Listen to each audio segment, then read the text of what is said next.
हे नजर नजर खरी असते का आणि काय असतं नजर? हो, नजर जी आहे किंवा दृष्टी आहे, आपण जे बघतो त्या नजर ती दृष्टी काय करत असते की आपल्या भावना प्रक्षेपित करत असते. आपल्या भावना प्रक्षेपित करण्याचं महत्त्वाचं काम नजर करते. आपण रागावलेलं असेल अशा रागाने बघणार, हसताना असताना आपला चेहरा आणि नजर आपोआप हसरी होते. पूर्वीच्या काळामध्ये अनेक सिनेमाने गाणी आहेत की नजर की जुबां, नजरेने बोललं गेलं की डोळ्यांनी बोललं, शब्द नाही उच्चारले पण नजरेने, त्यापेक्षा अनेक गाणी आहेत नंतर आठवण वाटल्यास घालून नंतर मध्ये की नजर की जुबां, डोळ्यांनीच बोलले. ते अशा अनेक गोष्टी आहेत, पण शब्दाने नाही बोलले, प्रत्यक्ष डोळ्यांनी बोलले. तर अनेकदा डोळे प्रत्येकाने ते काम करतात. तुमच्या भावना पोचवण्याचं काम डोळे प्रत्यक्षरित्या करतात. त्यामुळे एखाद्या व्यक्तीला बघितल्यावर किंवा एखाद्या परिस्थितीला बघितल्यावर, एखाद्याचं चांगलं होतं की नाही ते बघितल्यावर काही लोकांना त्याची जेलसी वाटते, त्याला मत्सर वाटतो, द्वेष वाटतो. कमी अधिक प्रमाणात सर्वांना तो वाटतो, नाही असं नाही. आपण प्रत्येकालाच वाटतो की एखादं चांगलं झालं की दुसऱ्यांना जरा अरे असं होतं. पण अनेकांच्या नजरेत त्याच्याबद्दल कौतुक असं नाही, त्याने भरपूर मेहनत केली म्हणून तेवढा मोठा. पण काही लोकांना ज्याला आपण जळणं म्हणतो, मत्सर वाटणं म्हणतो, आणि तो काही लोकांना इतका तीव्रतेनं तो मत्सर वाटतो आणि ते नजरेतून रिफ्लेक्ट होतं आणि ते रिफ्लेक्ट झालेली नजर त्यांच्यावर परिणाम करते. कारण ती फ्रिक्वेन्सी एक प्रकारे नयनबाण म्हणतो आपण त्याला, नयनबाण. तर एखाद्या बाणासारखी तीव्रतेने ती फ्रिक्वेन्सी त्या समोरच्या माणसाकडे जाते. आणि जर तो समोरचा मनुष्य तितका सक्षम नसेल, तेही आहेत,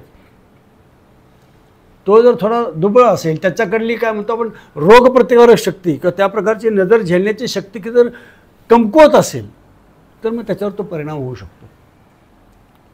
त्यामुळे बरेच जण दृष्टी लागणं, नजर होतं. एखादं छान बाळ बघितल्यावर बऱ्याच जण त्याचं कौतुक वाटतं, पण कळत नकळत कसं आहे, असं काहीतरी त्याच्याविषयी मत्सर वाटणं असंही कळत नकळत होत असतं. बऱ्याच त्याला तुलना असते की माझंही बाळ असं झालं असतं तर, तोही असतं. किंवा जे आपल्याकडे नाही ते दुसऱ्याकडे असलं तर बऱ्याचदा आपल्याला त्याचा मत्सर वाटतो आणि तो मत्सर आपल्या नजरेतून त्यावेळेला व्यक्त होतो सुप्तपणे. डोळे हे प्रक्षेपणाचं एक महत्त्वाचं साधन आहे. आपण दोन गोष्टीतून प्रचंड महत्त्वपूर्वक प्रक्षेपण करत असतो. एक आपला शब्द, दुसरे डोळे.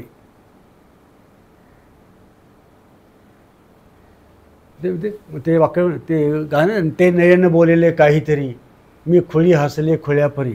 मग डोळे बोलले का? नाही, बोलतो पण डोळ्याने भाव इतका व्यक्त होतो की शब्दांची गरज लागत नाही. त्यामुळे एखाद्याला प्रत्यक्ष शिव्या दिलेल्या जितक्या लागणार नाही, तिथे त्याच्याकडे कुत्सित नजरेनं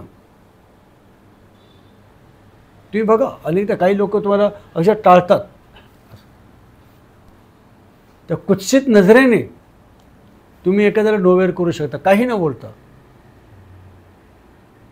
तुमची नजरच पुरेशी असते. हे आपण सर्वसाधारण व्यवहारात बघतोच. पण ही जी नजर अशी जाते, हा प्रत्यक्ष केलेला, कळत केलेला, त्याच्यावर सोडलेला बाण आहे, ज्याला आपण नयन बाण म्हणू शकतो. तसं सप करून जातो आणि त्या, पण समोरचा सक्षम नसेल तर त्याच्यावर परिणाम होतात. समोरचा एक तितका ताकदीचा सक्षम असेल तर त्याच्यावर नाही परिणाम होत. शेवटी तुमची ज्याला म्हणतो ना इम्युन सिस्टीम, की तुमची आंतरिक शक्ती किती महत्त्वाची आहे, ज्याला आपण मनशक्ती म्हणतो की आंतरिक शक्ती म्हणतो किंवा आत्मिक शक्ती म्हणतो, ती महत्त्वाचं आहे. तुमची आत्मिक शक्ती जर मजबूत असेल, जे आपण साधना करून आपली आंतरिक शक्ती, मनशक्ती वाढवू शकतो, ती मजबूत असेल तर असे किती कुठल्या प्रकारची नजर वगैरे तुम्हाला लागत नाही. म्हणून नजर वगैरे जर सर्वसाधारणपणे बघितलं असेल तर लहान मुलांना लागते, कारण त्यांची अजून आत्मिक शक्ती, इम्युन सिस्टीम डेव्हलप झालेली नसते. ते बहुतेकदा ती लहान मुलांना लागते किंवा आजारी माणसांना लागते, किंवा तुम्ही खूप थकलेला आहात अशा वेळेला तुमची आत्मिक शक्ती थोडी क्षीण झालेली असते तात्पुरती.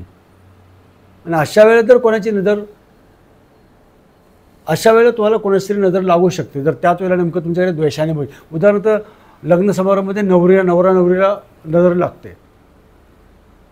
त्याचं कारण असं आहे की ते बऱ्याच वेळेला सकाळपासून 7 दिवसभर ते व्यस्त असतात. बऱ्याचदा त्यांचा उपवास असतो त्या दिवशी, आणि ते प्रत्येकाला एंटरटेन करण्यामध्ये, ते धार्मिक विधी करण्यामध्ये इतके ते थकवून जातात. बऱ्याचदा शेवटी संध्याकाळी रिसेप्शनला उभे असतात त्याला अक्षरशः गळून गेलेले असतात. ते घ्यायच्या प्रत्येकाला असं हात घ्या, नमस्कार हे, त्याची एनर्जी गेलेली असते, तो लो झालेले असतात. त्यावेळेला कोणाची नजर त्यांना लागू शकते. याच अनुषंगाने मी तुम्हाला सांगतो की आपल्याकडे लग्नामध्ये ताशा वगैरे वाजवतात. त्याचं कारण हेच आहे की ताशा वाजवल्यामुळे ढमढम ढमढम ती त्याची फ्रिक्वेन्सी इतकी कर्कश असते की तुमची नजर लागणारी फ्रिक्वेन्सी आहे. कारण लग्नासमारोहाला नवरा बायकोकडे सगळे त्यांचं लक्ष केंद्रित झालेलं असतं. सगळेजण त्यांचं कौतुक करत असतात, काही जण त्यांचा मत्सर करत असतात कुठल्याही कारणामुळे. ताशाचे ज्या साऊंड लहरी निर्माण होतात, ध्वनी लहरी, त्या ह्या तुमच्या सगळं वराती की जेवढे लोक तिथं आलेले प्रेक्षक किंवा बाराती म्हणू आपण ज्याला, तर ती सगळी फ्रिक्वेन्सी ताशांच्या आवाजापुढे त्यांच्या नजरेची फ्रिक्वेन्सी अस्ताव्यस्त असते, विस्कळीत होते. शांततेमध्ये फ्रिक्वेन्सी ठप करून वार करू शकते. पण ताशाच्या कर्कश आवाजामुळे ही सगळी फ्रिक्वेन्सी, कारण साऊंड ज्या लहरी निघतात, ध्वनी लहरी, त्या ध्वनी लहरीमुळे ह्या नजरेची लहर अशी अस्ताव्यस्त होऊन जाते. व्हायब्रेशन्स, नजरेचे व्हायब्रेशन्स ताशांच्या व्हायब्रेशन पुढे कमी दर्जाच्या ठरतात. म्हणून ज्यावेळेला विवाह सोहळा, जे विवाह किंवा गळ्यात माळ घालणं किंवा जे विधी होतात, त्यानंतर प्रचंड ताकदीने ताशे वगैरे वाजवले जातात, फटाके उडवले जातात की असे आवाज केले जातात की नजरेत तर हे तो असा विस्कळीत व्हावे धडधड. तर लग्नामध्ये ताशा वाजवण्याचं काम मुख्य कारण ते आहे की कर्कश फ्रिक्वेन्सी निर्माण करणं. आता आपण ते ताशामध्ये, आता आपल्याकडे जंग पिढी ती नाचायला वगैरे लागते, ती गोष्ट वेगळी आहे. पण मूळ त्याचं कारण हेच होतं की ह्या ज्या गॅदर झालेल्या लहरी आहेत, जे नवरा नवरीकडे आकर्षित होत आहेत,